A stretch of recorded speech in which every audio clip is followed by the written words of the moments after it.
stop right there. Before you go on another date, before you text that man back, before you even think about starting a new relationship, you need to hear this. There are 4 habits, 4 seemingly innocent behaviors that women over 60 engage in every single day, habits that are silently destroying their chances at love and connection. And here's the shocking part. These habits have nothing to do with your appearance, your age, or your body. You could be the most beautiful, elegant, sophisticated woman in the room, and these habits will still make men walk away. I've spent decades studying relationship dynamics, and what I'm about to share with you will change everything you thought you knew about attraction after 60. These aren't the typical pieces of advice you've heard 1,000 times before. These are the hidden, uncomfortable truths that no one wants to talk about, but that are absolutely destroying your romantic prospects. And the worst part, you probably don't even realize you're doing them. Welcome to the Heart Code, where we unlock the secrets to meaningful, authentic relationships at every stage of life. If you're a woman over 60 who's navigating the complex world of dating and relationships, you've found your home.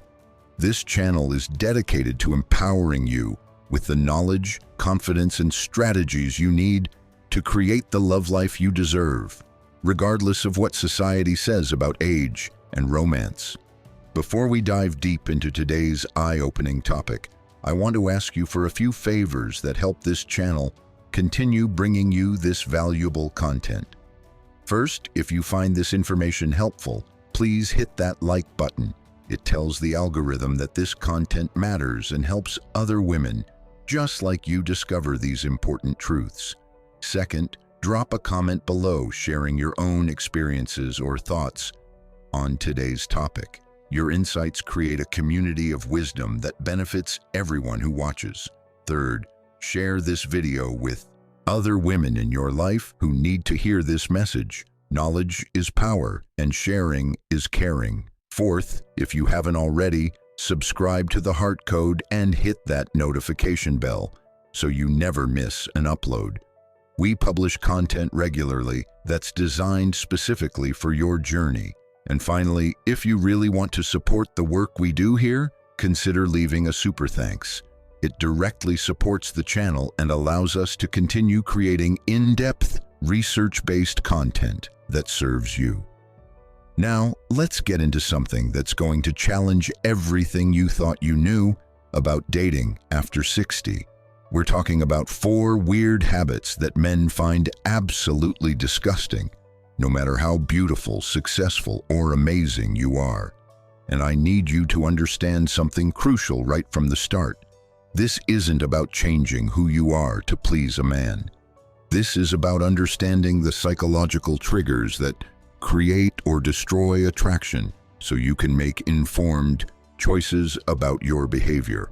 This is about removing the obstacles that stand between you and genuine connection. This is about understanding male psychology at a deeper level so you can navigate relationships with wisdom and power.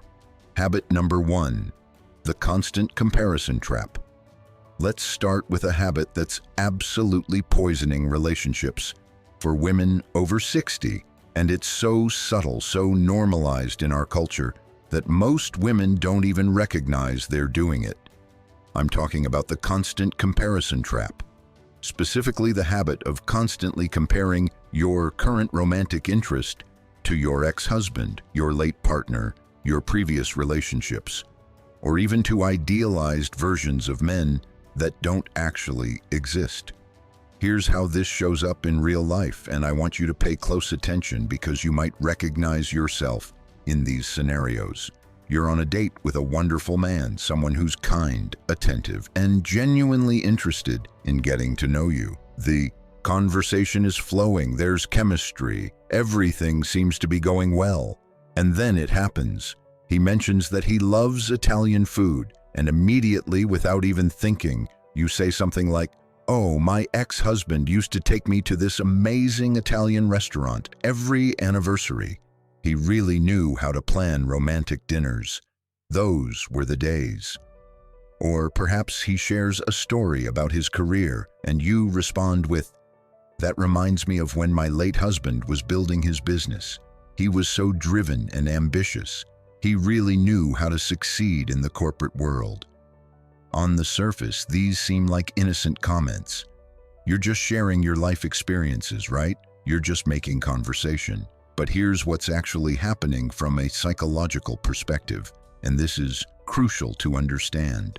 When you constantly bring up comparisons to other men, especially ex-partners, you're sending several devastating messages simultaneously. First, you're telling this man that he's being evaluated against someone else, that he's in a competition he didn't sign up for and doesn't even know the rules of. Second, you're communicating that you're not fully present in the current moment because your mind is still partially living in the past. Third, and this is the most damaging, you're suggesting that he's somehow not measuring up, that there's a standard he needs to meet that's been set by someone else. Let me break down the psychology of why this is so repulsive to men, especially to mature men over 60 who have their own rich life experiences. Men at this age have typically been through their own relationships, their own marriages, their own heartbreaks and triumphs. They understand that everyone has a past. What they're looking for at this stage of life isn't someone who's pretending to have no history. They're looking for someone who has integrated their past, learned from it, and is ready to create something new. When you constantly compare them to previous partners, you're demonstrating that you haven't done that integration work. You're showing that you're still emotionally entangled with your past in a way that leaves no room for a genuine, present moment connection. But here's where it gets even more interesting, and this is something that most relationship advice completely misses. The comparison trap isn't just about comparing your current interest to your ex's.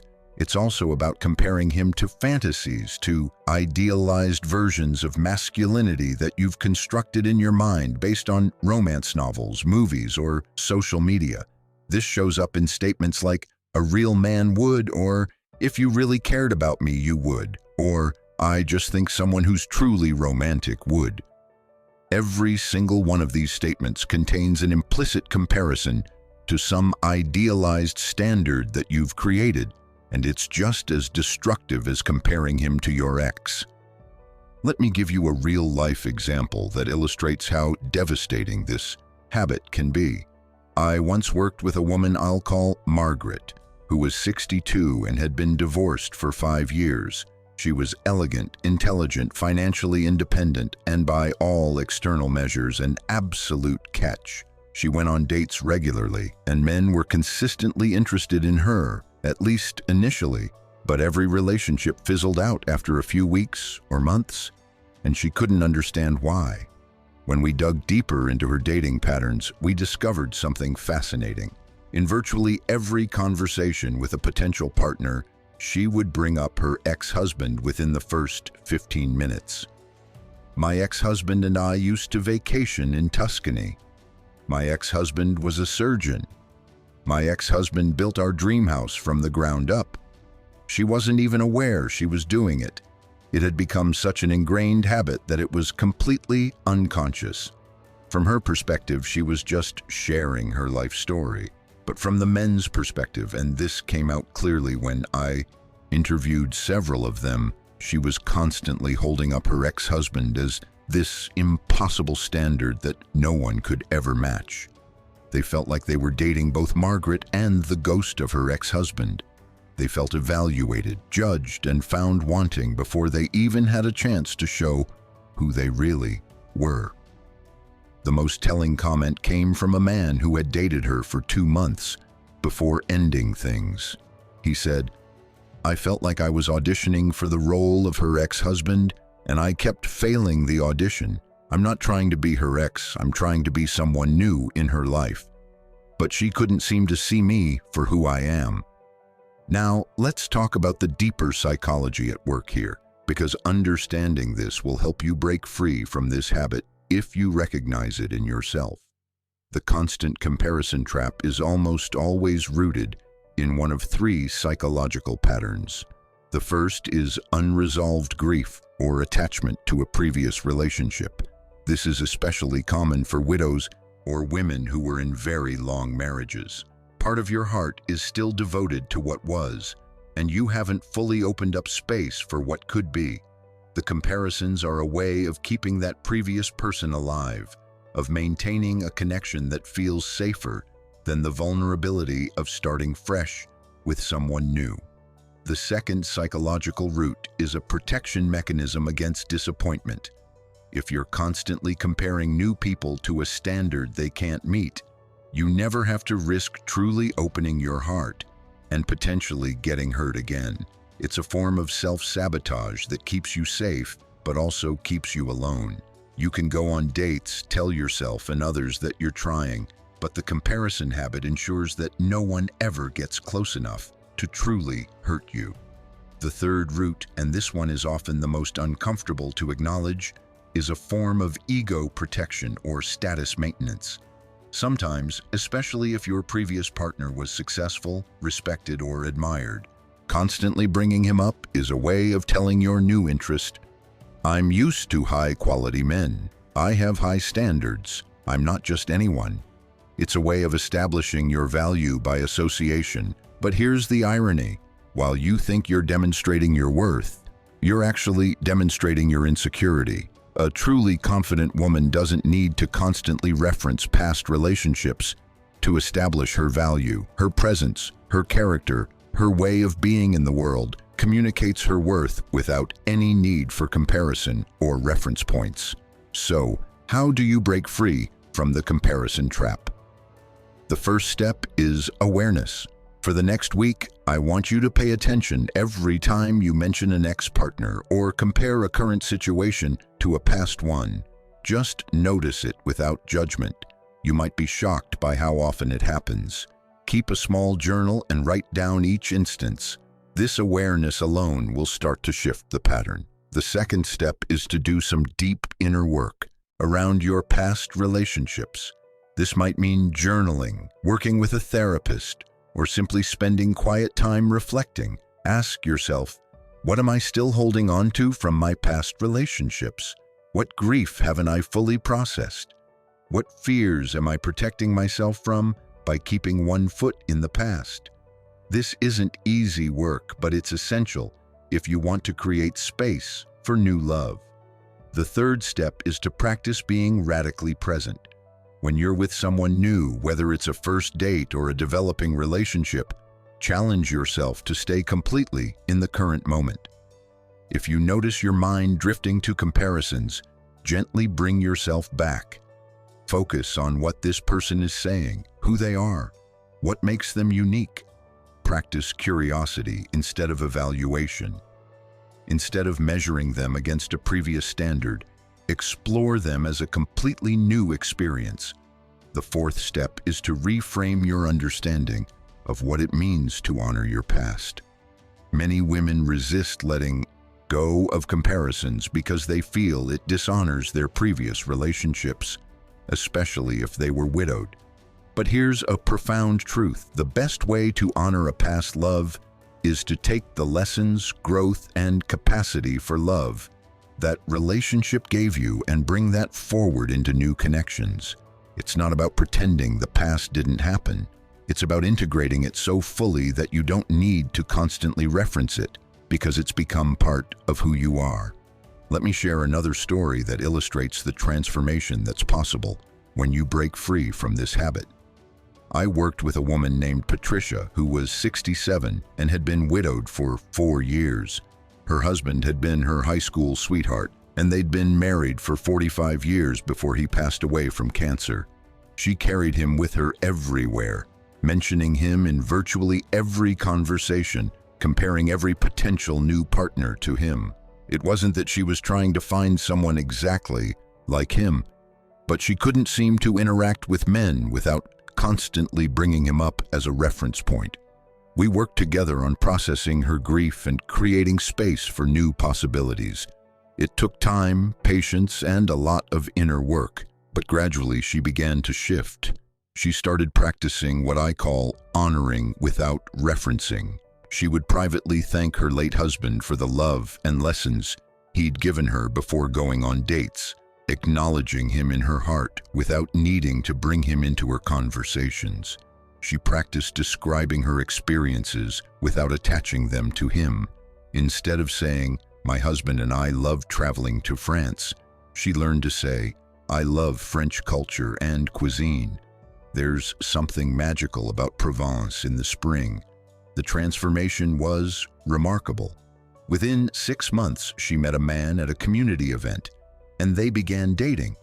For the first time since her husband's death, she was able to be fully present with someone new. She wasn't comparing, wasn't evaluating against an impossible standard, wasn't keeping one foot in the past. And the relationship flourished in a way her previous attempts at dating never had. When I asked her what felt different, she said something profound. "For the first time, I realized I wasn't looking for a replacement or a replica. I was meeting a whole new person, and that was actually exciting instead of scary.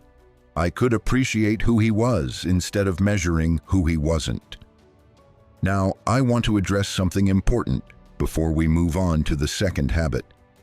Some of you might be thinking, "But shouldn't I be able to talk about my past? Isn't that part of getting to know each other? Isn't honesty important?" And you're absolutely right. This isn't about pretending you don't have a past or never mentioning previous relationships. It's about the frequency, context, and energy with which you do it. There's a huge difference between naturally sharing relevant parts of your history in appropriate moments and constantly using your past as a measuring stick for the present. Here's a good rule of thumb. In the early stages of dating, your stories about your past should serve to help the other person understand who you are now, not to establish standards they need to meet. If you're talking about your ex more than you're talking about yourself, that's a red flag. If you find yourself starting sentences with "my ex used to" more than once or twice in an evening, that's a red flag. If you catch yourself comparing qualities or behaviors, even silently in your mind, that's something to pay attention to and work on. The comparison trap is one of the most common and most destructive habits that women over 60 engage in, often without even realizing it. It creates an invisible barrier between you and genuine connection.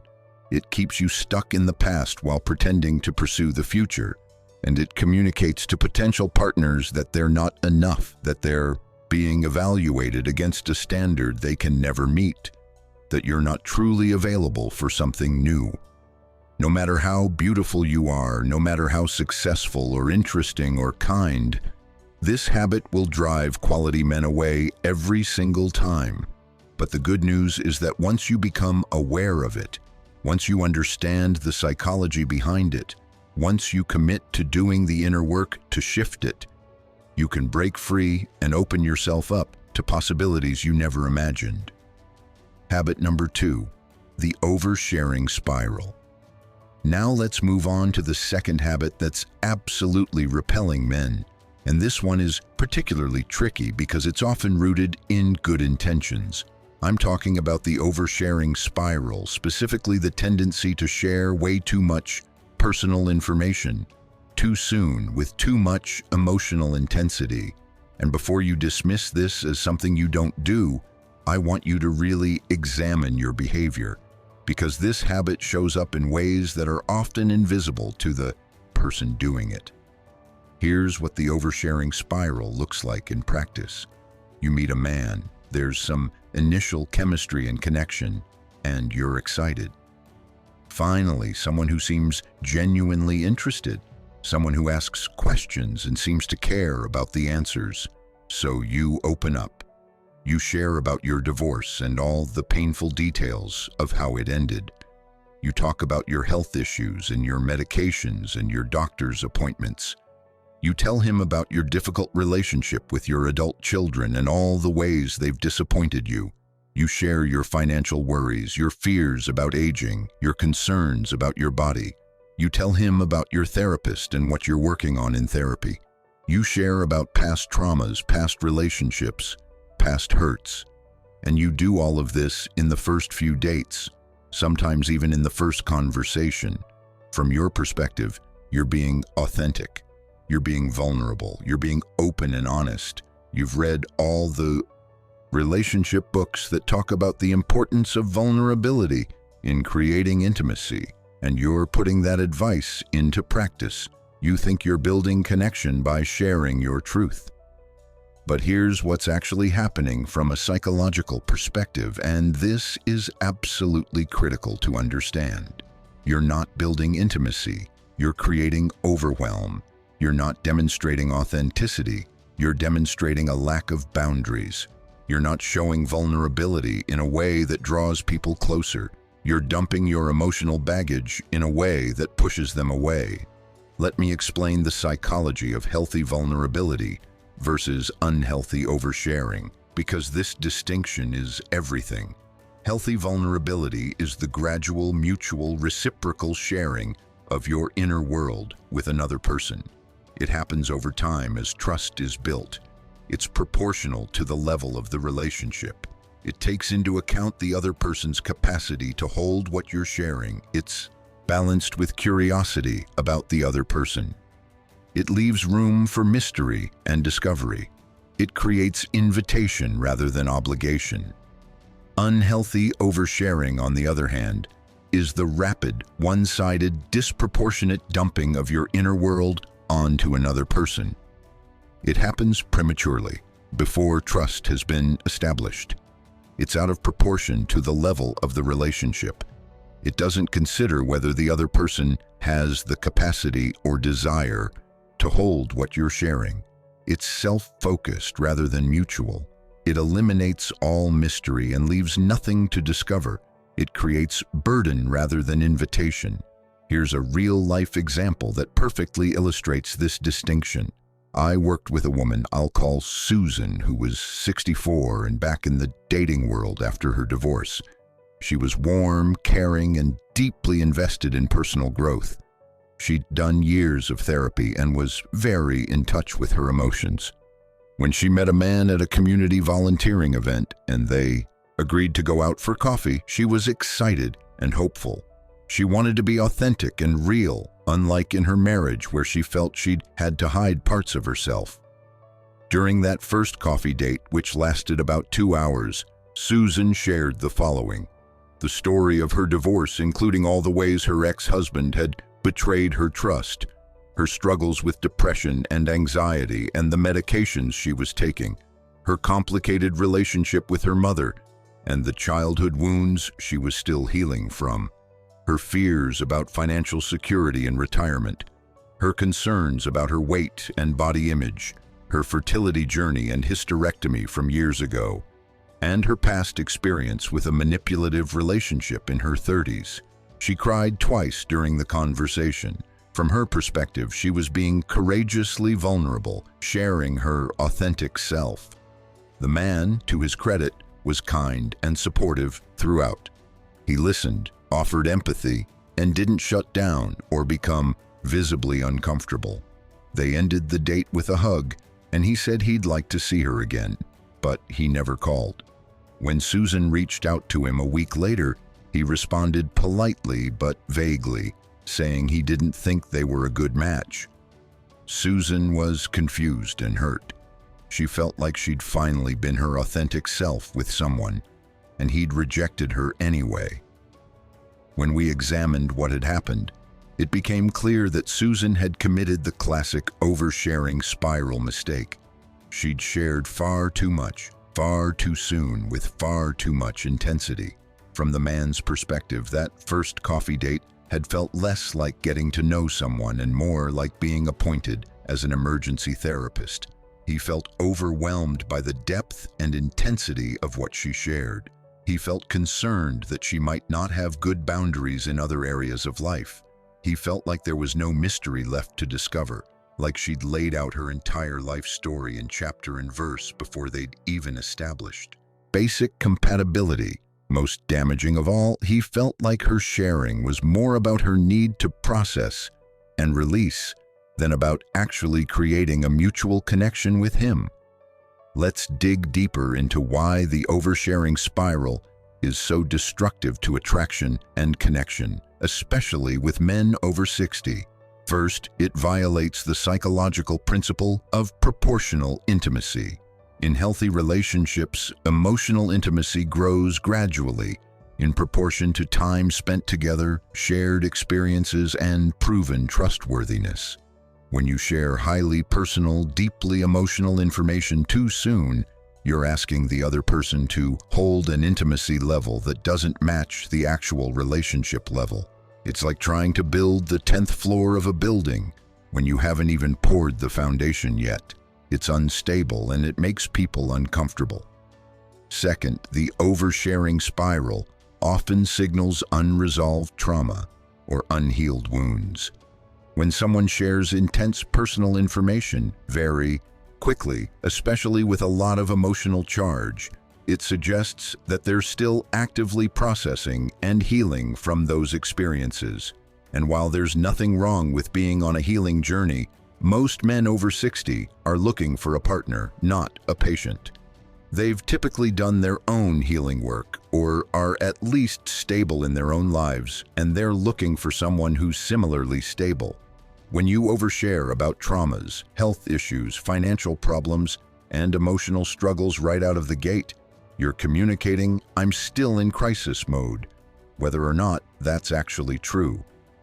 Third, and this is crucial, the oversharing spiral creates an imbalance of vulnerability that makes genuine reciprocity impossible. Think about it. If you share your deepest wounds, fears, and struggles on a first or second date, what is there left for the other person to share? How can they match that level of disclosure without it feeling forced or performative? You've essentially set a bar for intimacy that's so high, so fast, that the other person has two choices. Match your intensity by also oversharing, which feels artificial, or continue at a normal pace, which now makes them seem closed off or inauthentic by comparison. Either way, you've created an impossible dynamic. Fourth, the oversharing spiral eliminates one of the most important elements of early attraction: mystery. There's a reason why the early stages of relationships are often called the mystery phase. Part of what keeps people interested and engaged is the gradual unveiling of who you are. Each date, each conversation reveals a little more, creating anticipation and curiosity. When you share everything up front, you remove that element of discovery. There's nothing left to wonder about, no reason to come back for more information, no sense of gradually getting to know someone layer by layer. Now, let me address what I know some of you are thinking, but I've been told that vulnerability is important. I've read that men are attracted to women who are authentic and open. And you're right, to a point. Vulnerability is important. Authenticity is attractive. But timing, context, and reciprocity matter enormously. The right information shared at the wrong time becomes the wrong information.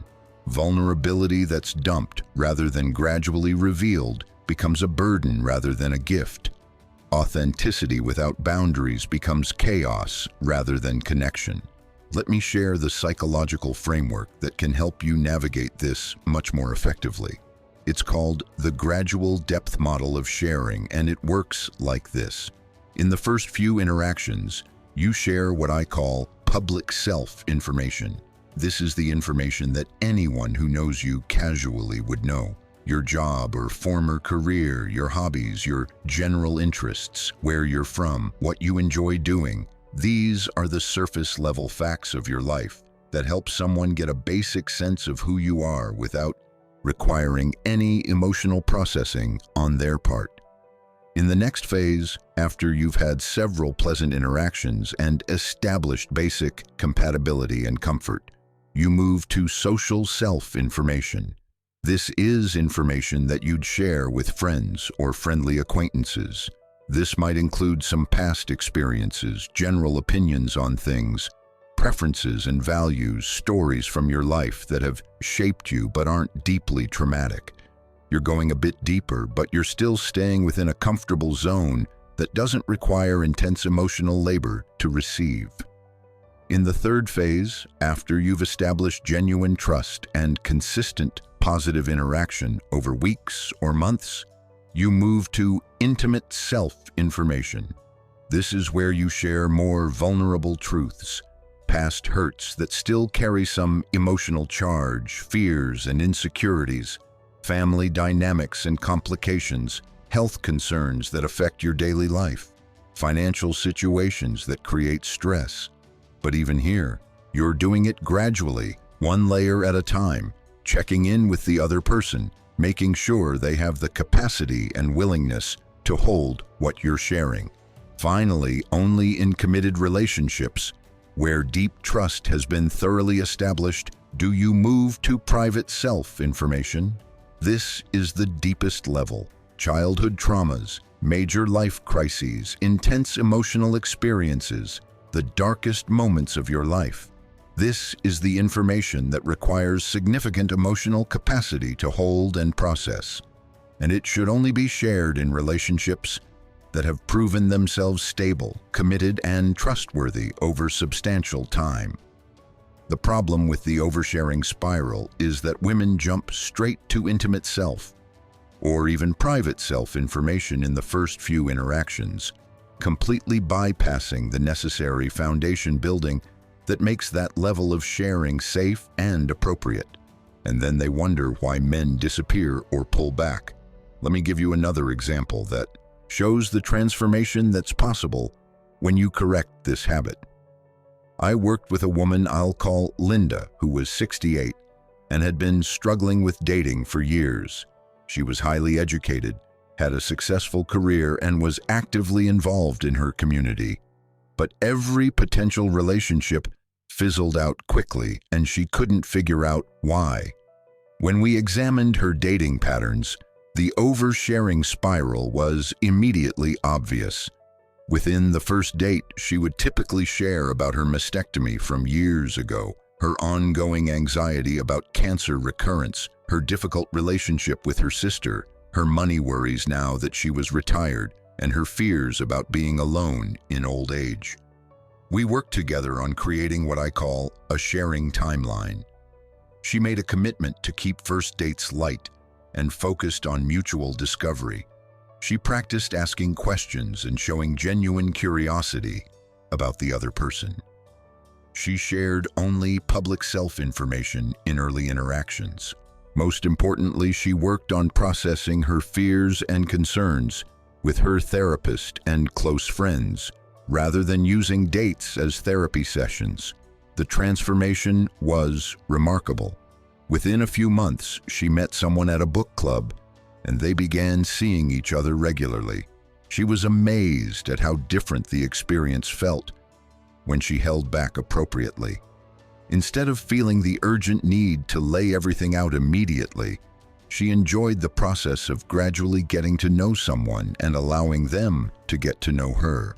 The relationship had space to breathe and develop naturally. They dated for 6 months before she shared some of the more vulnerable parts of her story, and by that time, the foundation of trust was so solid that he received those shares with love and support, rather than overwhelm.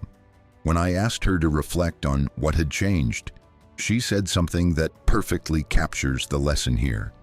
I realized that I was trying to fast forward to deep intimacy because I was afraid that if someone really got to know me, they'd leave. So I tried to get all the hard stuff out up front, like some kind of test.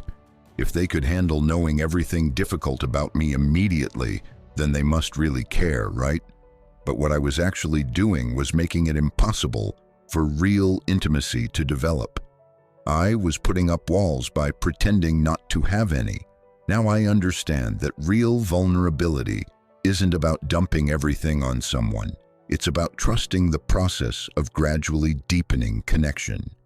Now let's talk about the specific ways the oversharing spiral shows up for women over 60, because it's often connected to specific life circumstances and fears.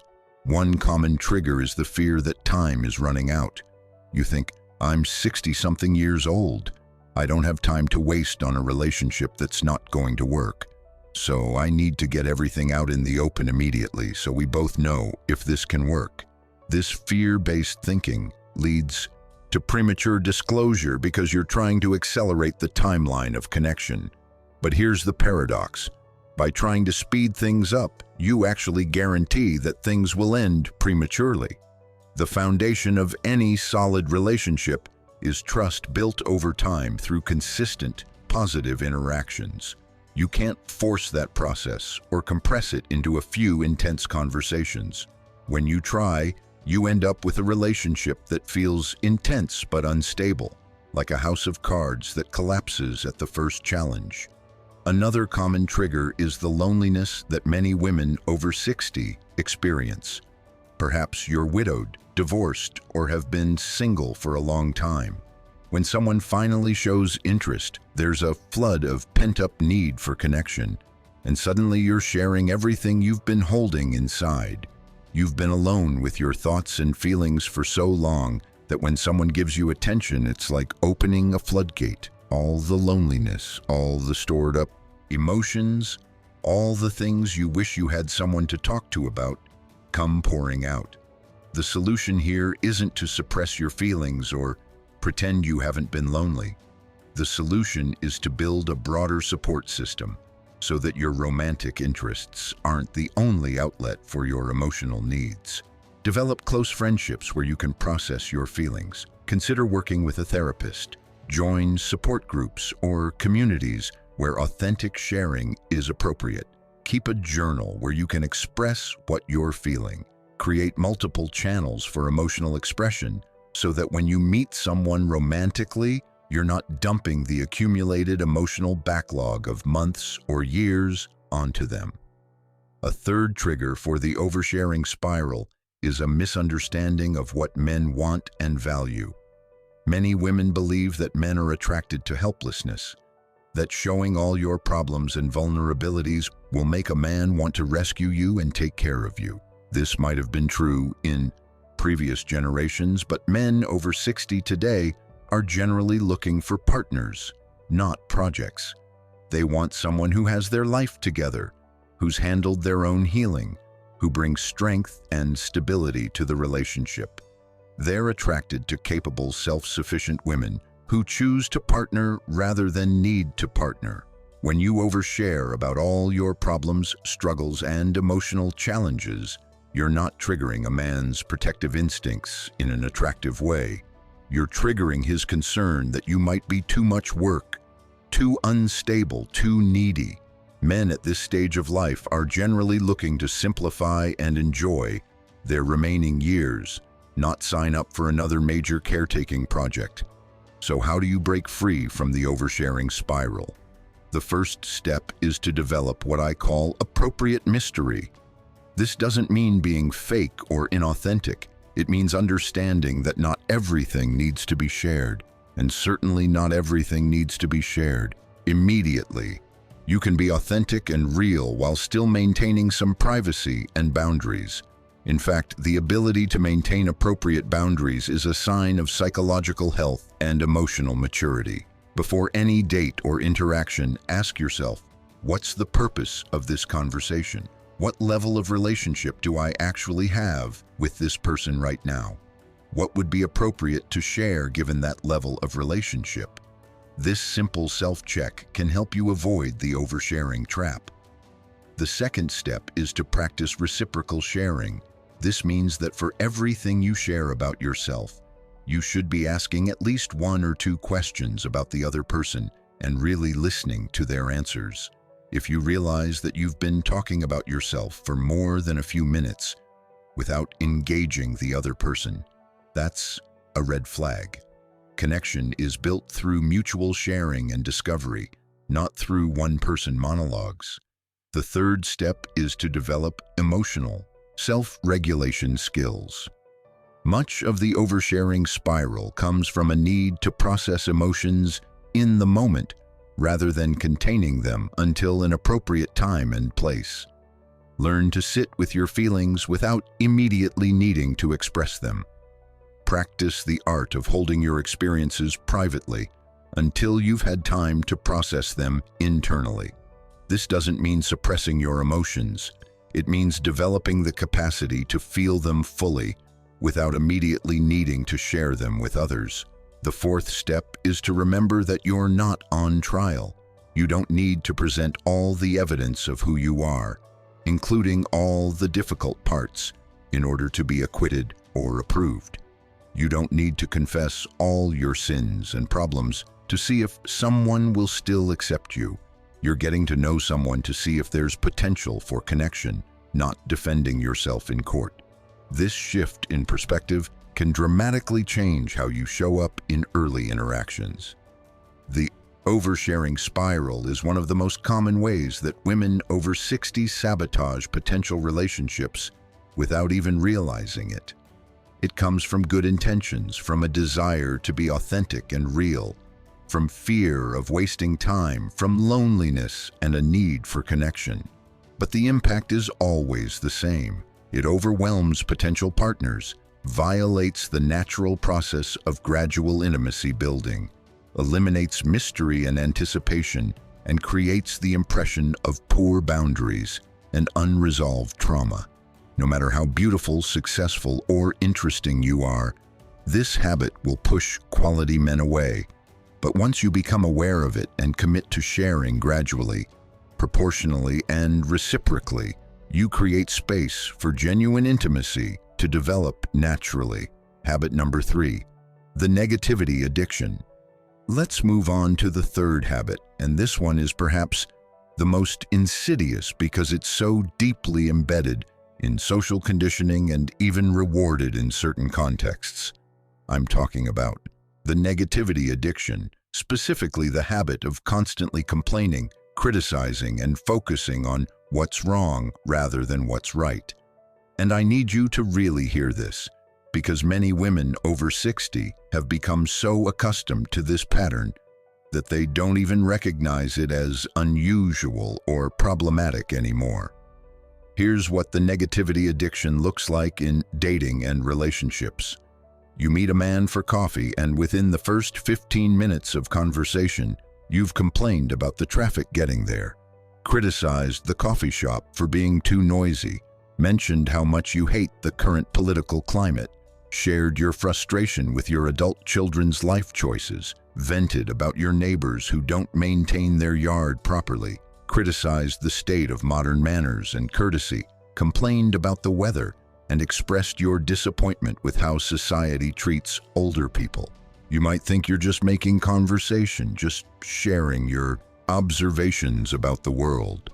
But what you're actually doing is creating an atmosphere of chronic dissatisfaction and criticism that is absolutely poisonous to attraction and connection.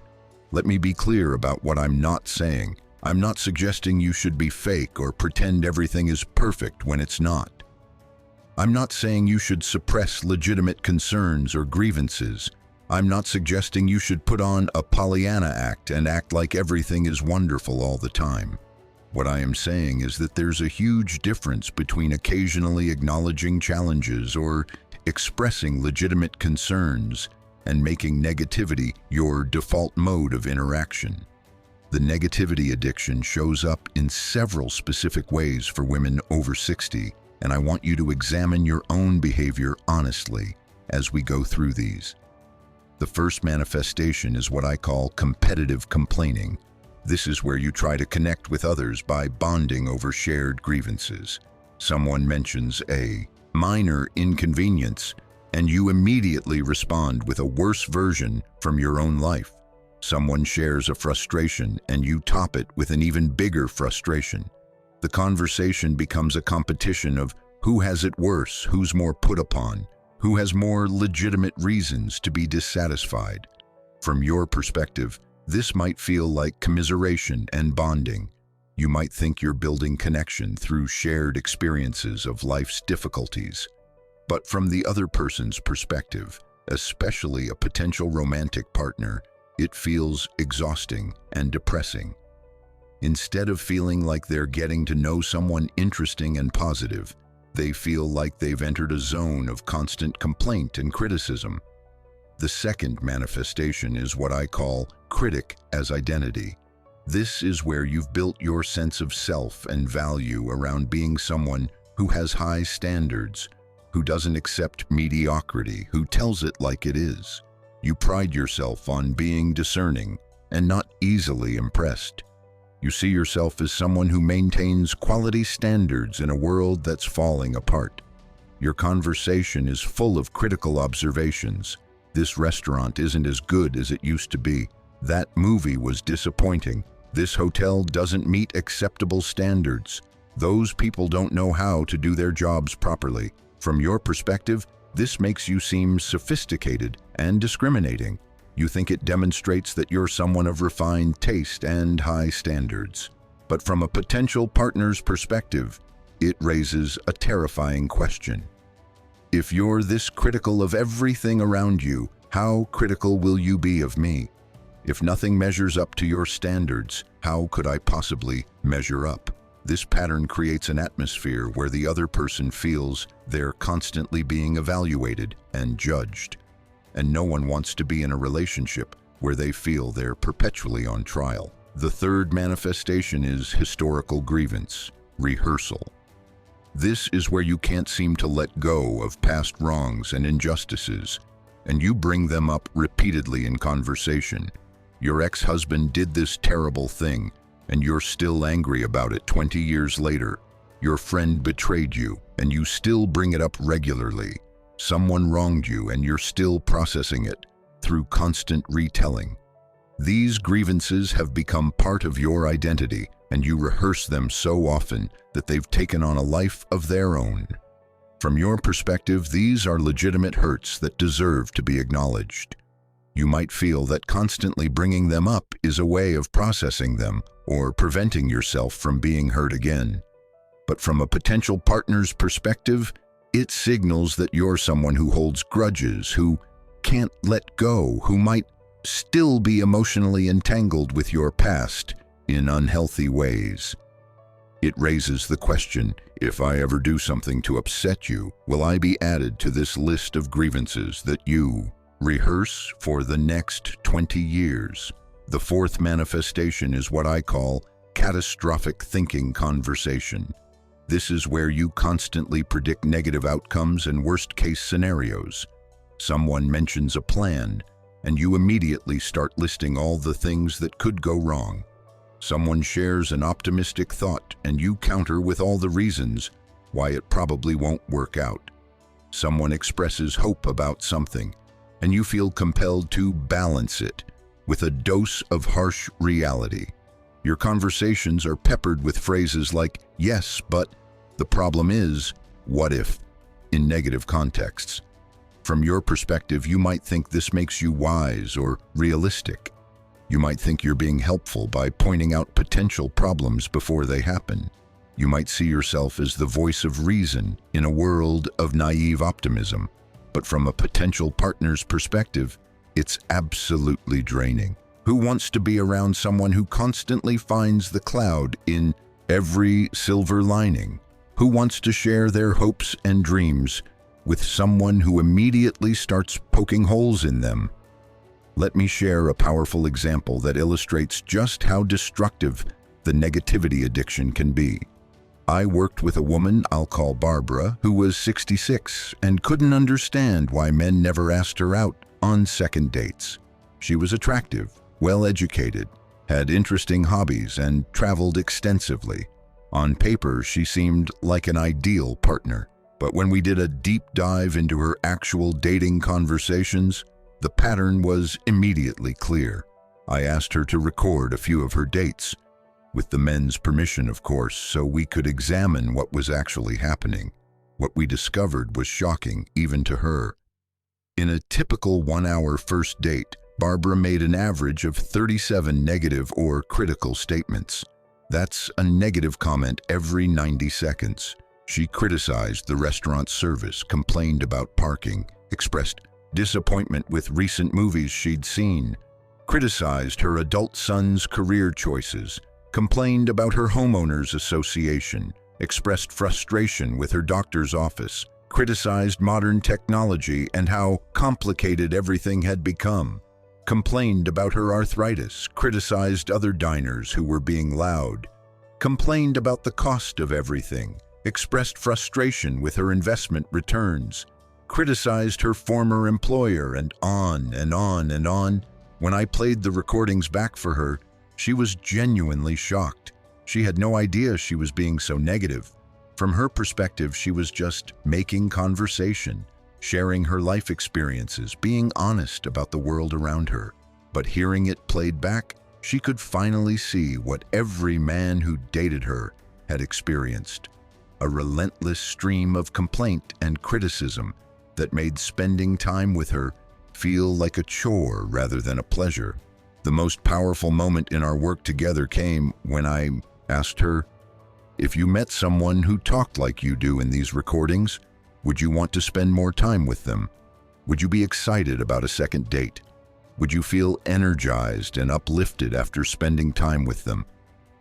She sat in silence for a long time before quietly answering, "No, I wouldn't. I'd find them exhausting and kind of depressing." That moment of recognition was the beginning of her transformation. Now let's talk about the psychology of why the negativity addiction is so repellent, especially to men over 60. First, at this stage of life, most people are very intentional about how they spend their remaining time and who they spend it with. They've learned that life is finite and they don't want to waste their precious time on relationships that drain rather than energize them. When someone demonstrates a pattern of constant negativity, it signals that spending time with them will be emotionally exhausting rather than rejuvenating. And most people at this age are looking for partners who add lightness and joy to their lives, not additional sources of stress and depletion. Second, chronic negativity is almost always a sign of deeper psychological patterns that create relationship difficulties. People who constantly complain and criticize often have one or more of these underlying issues. Perfectionism that makes it impossible for anyone or anything to be good enough. Control issues where criticism is an attempt to change what they can't accept. Unresolved anger from past experiences that colors their perception of everything in the present. Depression or low mood that filters everything through a negative lens. Or anxiety that manifests as constantly predicting and preparing for negative outcomes. When a potential partner encounters constant negativity, they're not just responding to the surface-level complaints. They're intuitively sensing these deeper psychological patterns and the relationship challenges they create. They're imagining what it would be like to be in a relationship with someone who's never satisfied, who constantly finds fault, who can't seem to experience sustained joy or appreciation. And that imagination makes them run in the opposite direction. Third, the negativity addiction creates what psychologists call a criticism atmosphere, where the other person feels they can never relax or be themselves. If you're constantly criticizing the world around you, the other person is always wondering when they'll become the target of that criticism. They feel pressure to be perfect, to not make mistakes, to constantly manage your mood and try to prevent your dissatisfaction. This creates a relationship dynamic based on anxiety and walking on eggshells rather than comfort and authentic connection. Fourth, chronic negativity is actually a form of emotional manipulation, even if it's unintentional. When you constantly complain and express dissatisfaction, you put the other person in the position of trying to fix, soothe, or manage your emotional state. They feel responsible for cheering you up, solving your problems, or at least validating your complaints. This creates an unhealthy dynamic where one person is doing all the emotional caretaking work, while the other person is perpetually in the position of being taken care of emotionally. And most mature adults are looking for equal partnerships, not parent-child dynamics. Let me share another story that illustrates the transformation that's possible when you break free from the negativity addiction. I worked with a woman I'll call Dorothy. who was 63 and had been divorced for 8 years. She was a retired school teacher, actively involved in community theater, and by all accounts, a lovely person. But she couldn't seem to find a relationship that lasted beyond a few months. When we examined her patterns, the negativity addiction was the clear culprit, but with an interesting twist. Dorothy wasn't a complainer in the classic sense. She didn't whine or moan about her circumstances. Instead, her negativity took the form of constant critical analysis of everything around her. She was highly intelligent and observant, and she'd turned those abilities into a habit of constantly critiquing. She'd analyze and criticize movies, books, restaurants, people's choices, political decisions, social trends. She prided herself on being discerning and not easily impressed. When she met a man she liked, she initially held back this critical tendency, but as she got more comfortable, it would emerge gradually. She'd critique the restaurants he chose for dates, analyze and criticize the movies he suggested, question his decorating choices when she visited his home, critique his adult children's life choices, analyze and criticize his friends when they got together with other couples. She thought she was demonstrating her intelligence and sophistication. She thought having high standards was attractive. What she was actually demonstrating was that nothing he did would ever be quite good enough. Every relationship ended the same way. The men would gradually pull back and eventually end things, usually citing some vague incompatibility. When we did deeper work, Dorothy realized that her criticism habit was a defense mechanism. If she found fault with everything around her, including potential partners, she never had to risk fully opening her heart. She could always maintain some distance by focusing on what wasn't quite right, rather than appreciating what was good. We worked on what I call appreciation cultivation. She committed to making at least 3 genuine appreciative comments for every critical observation. She practiced saying yes and instead of yes, but. She worked on accepting things that were good enough, even if they weren't perfect. She learned to share positive observations about the world around her. Most importantly, she worked on identifying and addressing the fear that was driving her critical habit. The transformation took several months, but it was profound. She met someone at a volunteer event, and for the first time in years, she was able to simply enjoy getting to know someone without constantly analyzing and critiquing. She practiced focusing on what she appreciated about him rather than what wasn't quite perfect. She made a conscious effort to share positive observations in their conversations. When critical thoughts arose, she examined them. Is this a legitimate concern I need to address, or is this just my habit trying to create distance? When I checked in with her 6 months into the relationship, she was glowing. I had no idea how exhausting it was to constantly be critical, she told me. It's like I was carrying around this enormous weight of judgment and dissatisfaction, and I didn't even know it was there until I put it down. Now I actually enjoy things so much more. And I think he enjoys being around me because I'm not constantly finding fault with everything. Now let's talk about the specific ways you can break free from the negativity addiction, because this is a habit that's often deeply ingrained and will require conscious, consistent effort to change. The first step is awareness. For 1 full week, I want you to track every complaint, criticism, or negative comment you make. Keep a small notebook with you and make a mark each time you say something negative. At the end of each day, count up the marks. You'll likely be shocked by the number. This awareness alone will start to shift the pattern because you'll begin catching yourself in the moment. The second step is what I call the 3-to-1 rule.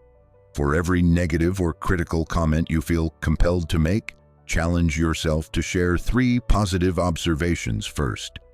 This doesn't mean suppressing legitimate concerns. It means balancing your perspective and training your brain to notice the good as readily as you notice the bad. This is a muscle that atrophies from lack of use, and you need to intentionally build it back up. The third step is to examine the underlying psychological drivers of your negativity. Ask yourself, what am I getting from this habit? What need does it serve? Am I using criticism to feel superior?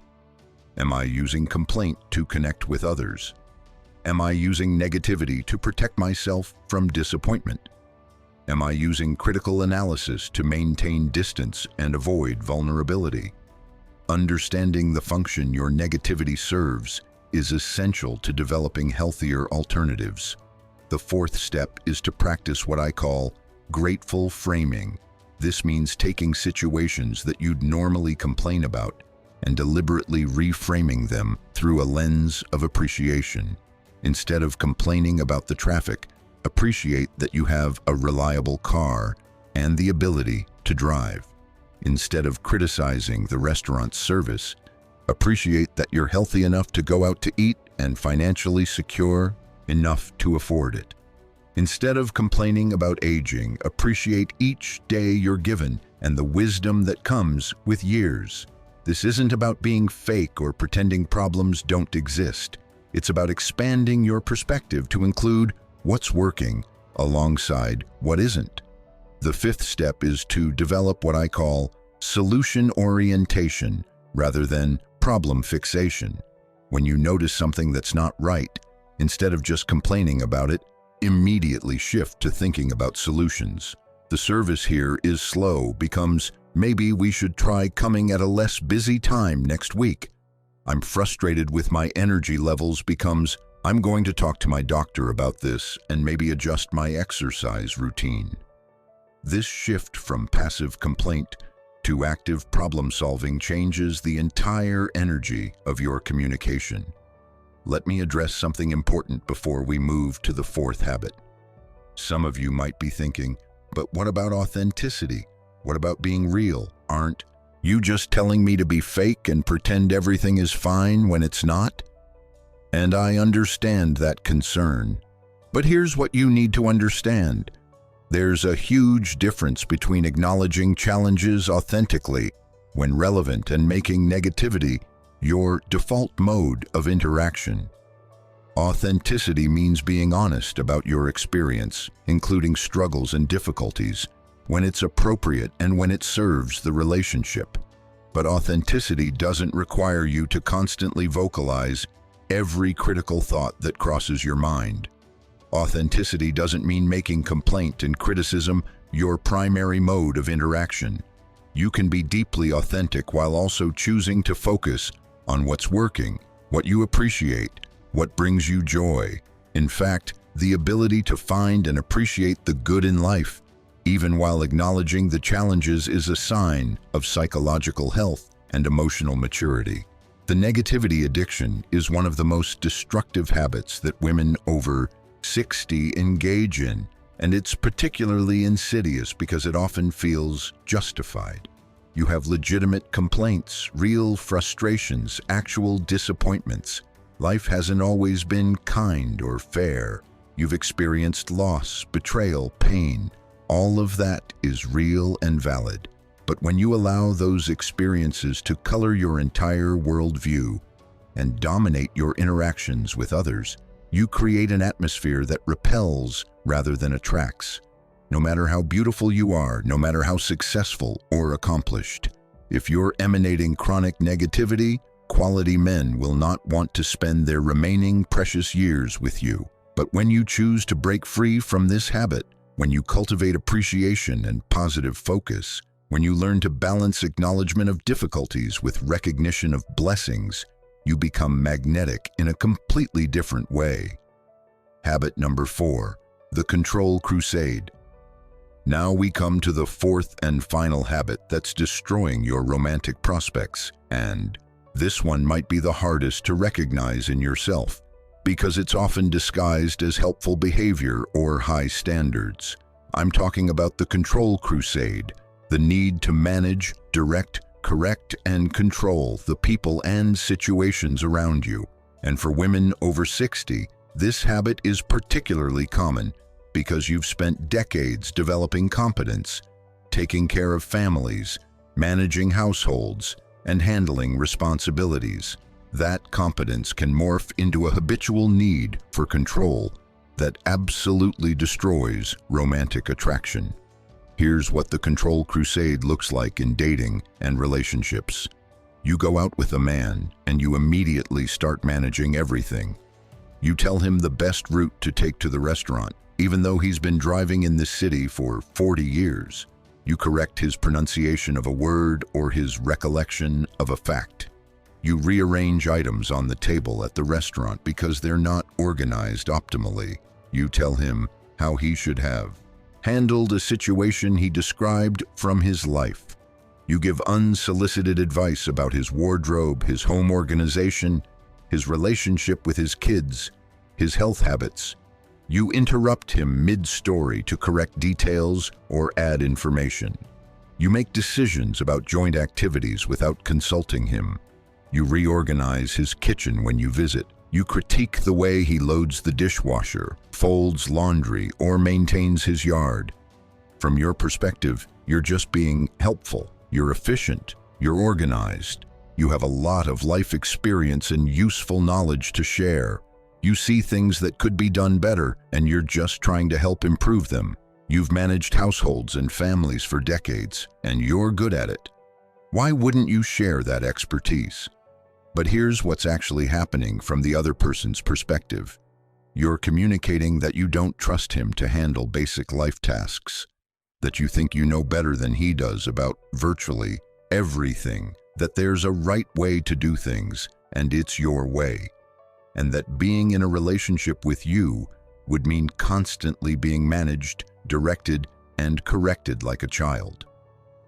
Let me break down the psychology of why the control crusade is so destructive to attraction and connection, especially with mature men. First, men over 60 have typically lived full, independent lives. They've managed careers, possibly raised families, handled their own households, made their own decisions. They're not looking for a new mother or a manager. They're looking for an equal partner. When you constantly try to control, direct, and correct them, you're treating them as incompetent or inferior, and that's absolutely deadly to romantic attraction. Second, the need for control signals deep insecurity and anxiety.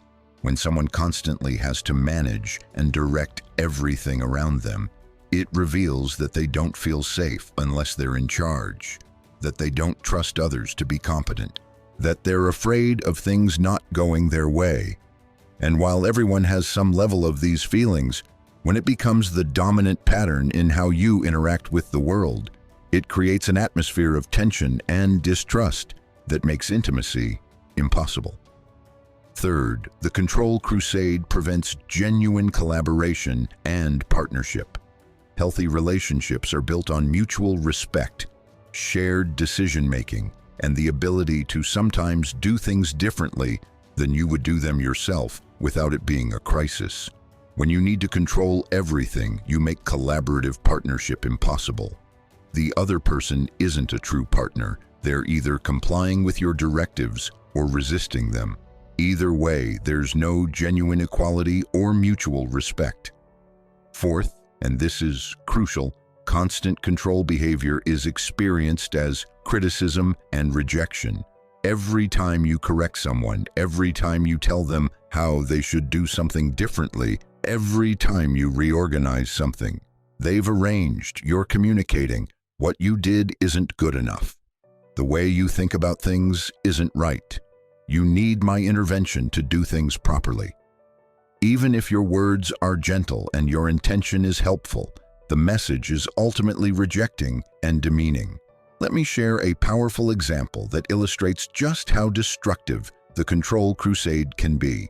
I worked with a woman I'll call Patricia, who was 65 and had been divorced for 10 years. She was highly successful, had run her own business for 20 years, and was used to being in charge and making things happen. She was attractive, financially secure, interesting, and by all measures, a great catch. But every relationship she entered fell apart within a few months, always following a similar pattern.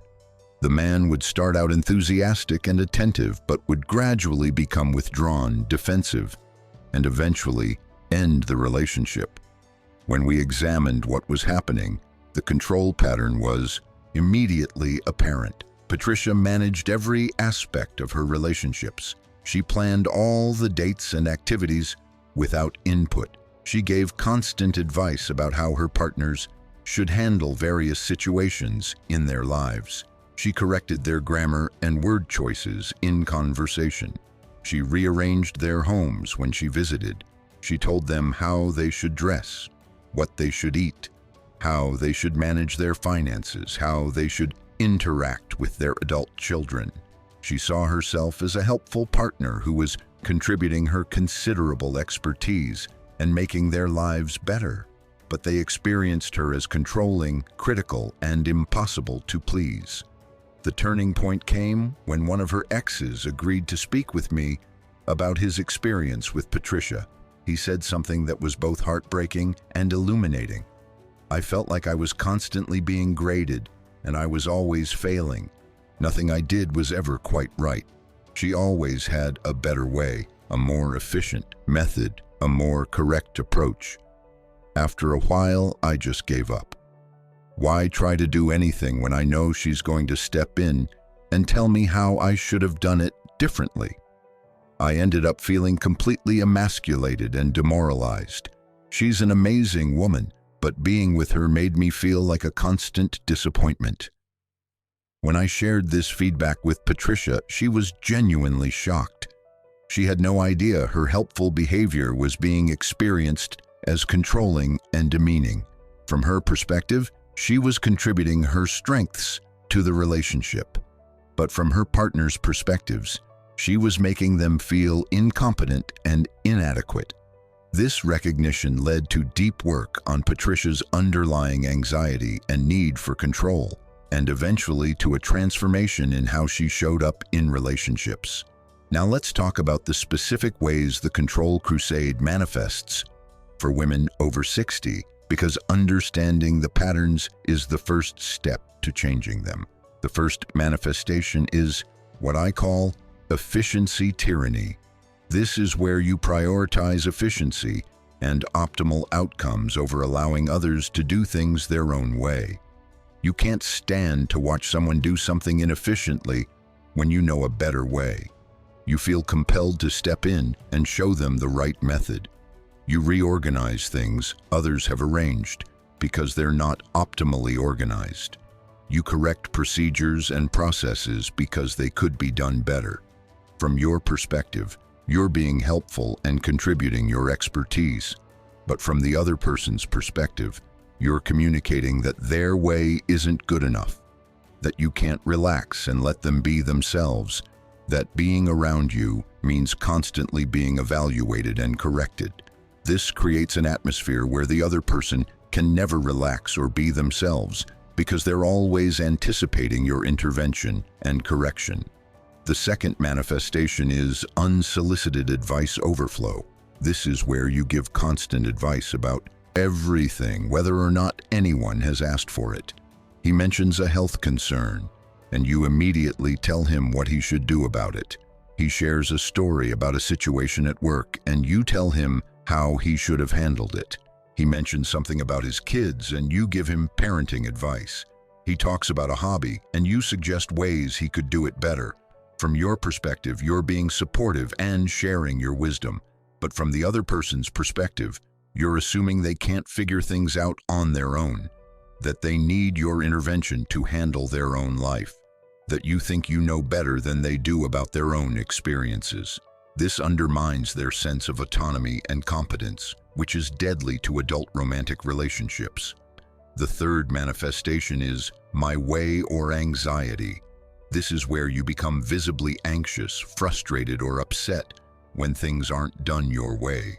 Someone loads the dishwasher differently than you would, and you tense up. The route to a destination isn't the one you would have chosen, and you become agitated.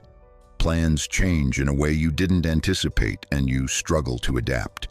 Your need for things to be done a specific way is so strong that deviation causes you genuine distress.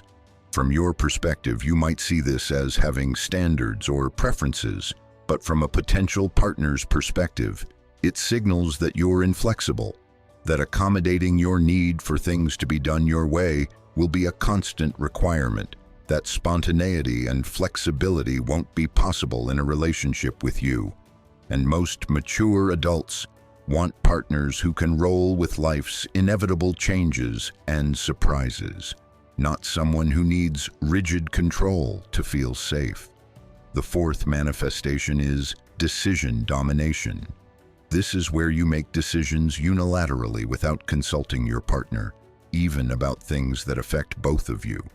You plan weekend activities without asking for input. You make choices about where to eat without checking if the other person has preferences.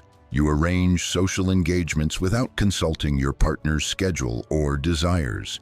You make purchases or changes that affect shared spaces without discussion.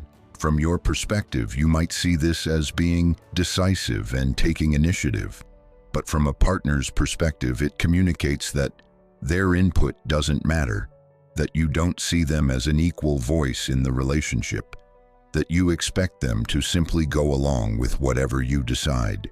This creates a parent-child dynamic rather than an equal partnership. Let me share another story that perfectly illustrates the transformation that's possible when you recognize and address the control pattern. I worked with a woman I'll call Judith, who was 68 and had been widowed for 5 years. She'd been married for 40 years to a man who was fairly passive and went along with her management of virtually everything in their lives when she started dating after his death. She carried these same patterns into new relationships, completely unaware that they were problematic. Judith would meet a man, and within a few dates, she'd be managing everything. She'd choose all the restaurants, plan all the activities, give advice about everything from his health to his hobbies to his relationships with his family. She saw herself as organized and helpful, but men experienced her as controlling and overbearing. Relationships would start with promise but quickly deteriorate as men felt increasingly managed and diminished. The breakthrough came when I asked Judith to try an experiment. For 1 month, with any man she dated, she was not allowed to offer any unsolicited advice, make any decisions without explicitly asking for his input, or correct or redirect anything he did unless it affected her safety.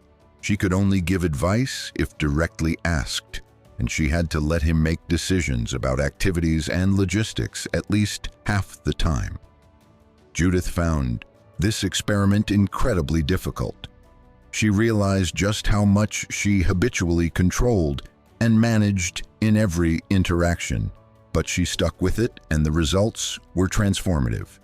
The man she'd been seeing casually suddenly became much more engaged and enthusiastic. He started planning dates and suggesting activities. He opened up more in conversation. He became more affectionate and attentive. When I asked her what she thought had changed, she had a profound insight. I realized that by managing everything, I wasn't giving him any space to show up. I was doing all the leading, and then I was resentful that he wasn't being more proactive. But how could he be proactive when I was controlling everything? Once I stepped back and gave him room, he stepped forward in ways I hadn't seen before. Now, let's talk about the psychological roots of the control crusade, because understanding why you do this is essential to changing it. For most women over 60 who struggle with control issues, the need for control is rooted in anxiety and fear. Perhaps you grew up in a chaotic environment where you learned that the only way to feel safe was to try to control everything around you. Perhaps you had experiences of being let down by others, and you learned not to trust anyone else to handle important things. Perhaps you had to be hyper-responsible at a young age, and that became your default mode. Perhaps you've experienced significant losses or disappointments, and controlling everything feels like a way to prevent future pain. Whatever the root cause, the need for control is ultimately about trying to manage anxiety and create a sense of safety. The problem is that it doesn't actually create the safety and security you're seeking. Instead, it creates isolation, conflict, and the very rejection you're trying to avoid. When you try to control others, they resist or withdraw. When you can't accept others doing things differently than you would, you prevent genuine intimacy. When you need everything to go your way, you make collaboration impossible. So how do you break free from the control crusade? The first step is to recognize that control is an illusion. You cannot actually control other people, outcomes, or most circumstances. All you can control is your own behavior and responses. Accepting this fundamental truth is both terrifying and liberating. It's terrifying because it means acknowledging that you're not actually in control of as much as you thought. But it's liberating because it means you can let go of the exhausting effort to manage everything and everyone. The second step is to practice what I call radical acceptance of others' autonomy. This means genuinely accepting that other adults have the right to do things their own way, even if their way isn't as efficient, effective, or optimal as your way. It means recognizing that there are multiple right ways to do most things, not just your way. It means understanding that letting others maintain their autonomy is more important than optimizing every outcome. The third step is to differentiate between preferences and requirements. Much of the control crusade comes from treating preferences as if they're requirements. You prefer a certain route to a destination, but it's not actually required. You prefer things organized a certain way, but other organizations work fine too. You prefer certain approaches to problems, but other approaches can also be effective. Practice identifying what's actually required for your well-being versus what's simply your preference, and learn to hold preferences lightly. The fourth step is to practice giving space for others to lead and make decisions. If you're used to planning everything and making all decisions, consciously step back and let others take the lead. Resist the urge to take over or redirect. Allow others to handle things their way, even if you could do it differently. This builds trust, demonstrates respect, and creates space for genuine partnership rather than management. The fifth step is to work on your underlying anxiety directly. If your need for control is rooted in anxiety about things going wrong, safety, or disappointing outcomes, you need to address that anxiety at its source rather than trying to manage it through control. This might mean therapy, mindfulness practices, anxiety management techniques, or other forms of support. But you can't truly let go of control until you address the fear that's driving it. Let me share one final story that perfectly illustrates what becomes possible when you break free from the control crusade. I worked with a woman I'll call Helen, who was 62 and had been divorced for 3 years. Helen had been married to an alcoholic for 30 years and had developed extreme control patterns as a way of trying to manage the chaos of her marriage. After her divorce, she carried those patterns into her dating life, even though they were no longer serving her.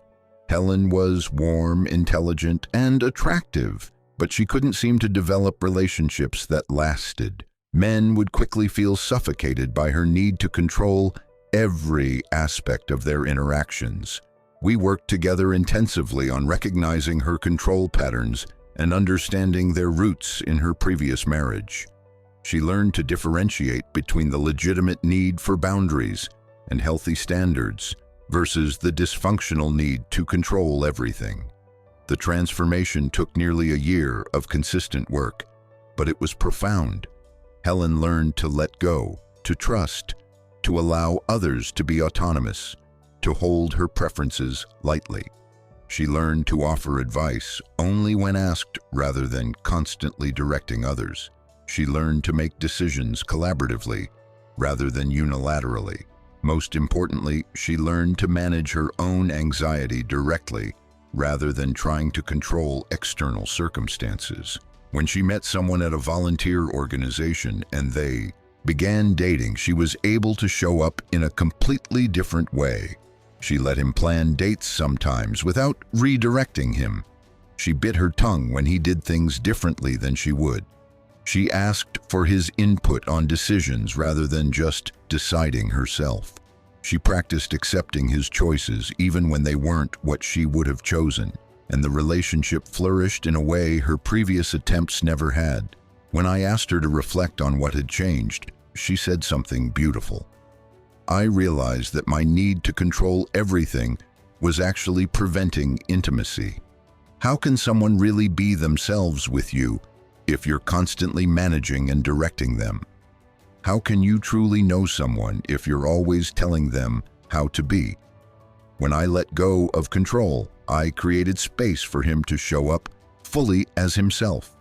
And that's when real connection became possible. I also realized that my constant control was exhausting for me too. Letting go didn't just free him, it freed me. The control crusade is perhaps the most relationship-destroying habit that women over 60 engage in, and it's particularly insidious because it's often unconscious and well-intentioned. You think you're being helpful, contributing your expertise, making things better, but you're actually pushing people away, preventing genuine partnership, and creating dynamics of resentment and resistance. No matter how beautiful, successful, or accomplished you are, if you need to control everything and everyone around you, quality men will not want to be in a relationship with you. But when you can let go, when you can trust others' autonomy, when you can hold your preferences lightly and make space for different ways of doing things, you become someone who's truly enjoyable to be around and partner with. So there you have it. The 4 weird habits that are destroying your romantic prospects, no matter how beautiful you are. Let's recap what we've covered because these insights are too important to forget. Habit number 1 is the constant comparison trap, where you're perpetually measuring new people against your exes, your late partner, or idealized standards that no real person can meet. This habit keeps you stuck in the past and makes genuine present-moment connection impossible. The solution is to do the inner work, to fully integrate your past so you can be fully present with new people, honoring your history without being imprisoned by it. Habit number 2 is the oversharing spiral, where you dump too much personal information too soon with too much emotional intensity. This habit overwhelms potential partners and signals poor boundaries and unresolved trauma. The solution is to practice gradual, reciprocal, proportional sharing that matches the actual level of the relationship rather than the level you wish it was. Habit number 3 is the negativity addiction, where complaint, criticism, and focus on what's wrong becomes your default mode of interaction. This habit creates an atmosphere of chronic dissatisfaction that drains and repels others. The solution is to cultivate appreciation, balance negative observations with positive ones, and focus on solutions rather than just problems. Habit number 4 is the control crusade, where you constantly try to manage, direct, correct, and control the people and situations around you. This habit prevents genuine partnership and makes others feel diminished and managed like children. The solution is to practice radical acceptance of others' autonomy, hold your preferences lightly, and work on the underlying anxiety that's driving your need for control. Now, I know this has been a challenging video to watch. If you recognized yourself in any of these habits, you might be feeling defensive, discouraged, or upset. That's a normal reaction. But I want you to understand something crucial. Awareness is always the first step toward change. You cannot change patterns you don't recognize. By watching this video and truly examining your behavior, you've already taken the most important step. These habits aren't character flaws or signs that you're fundamentally unlovable. They're learned patterns, coping mechanisms, ways you've tried to protect yourself or get your needs met. And just as they were learned, they can be unlearned. Just as they were developed, they can be transformed. It takes awareness, commitment, and consistent practice, but change is absolutely possible at any age. The beautiful thing about being over 60 is that you have the life experience and self-awareness to recognize these patterns and do something about them. You're not a teenager fumbling through relationships without any insight. You're a mature woman who can look at herself honestly, acknowledge what's not working, and make conscious choices to change. That's a tremendous gift. Remember, the goal isn't to change who you are to please men. The goal is to remove the obstacles that stand between you and genuine connection. The goal is to show up in ways that reflect your best self, rather than your most defended, anxious, or hurt self. The goal is to create space for the kind of relationship you truly want and deserve. Before we close, I want to remind you to take action to support this channel. If this video has given you valuable insights, please hit that like button right now. Your likes help this content reach other women who need to hear these messages. Drop a comment below sharing which of these 4 habits you recognized in yourself and what you're committed to changing. Your vulnerability and honesty create community and help others feel less alone. Share this video with women in your life who are navigating dating after 60. This information could transform someone's romantic prospects. If you haven't already subscribed to the Heart Code, do that now and hit the notification bell so you never miss content that's designed specifically to empower your journey. And if this video has truly impacted you, if these insights have created an aha moment that you know will change how you approach relationships, please consider supporting the channel with a super thanks. It directly enables us to continue creating this kind of in-depth, transformative content. I believe in you. I believe in your capacity to recognize these patterns and change them. I believe that love, connection, and partnership are absolutely possible at any age when you're willing to do the inner work and show up authentically. You're not too old, too damaged, or too set in your ways. You're exactly where you need to be, learning exactly what you need to learn. Thank you for watching The Heart Code. Until next time, keep doing the work, keep opening your heart, and keep believing that the love you desire is absolutely possible for you.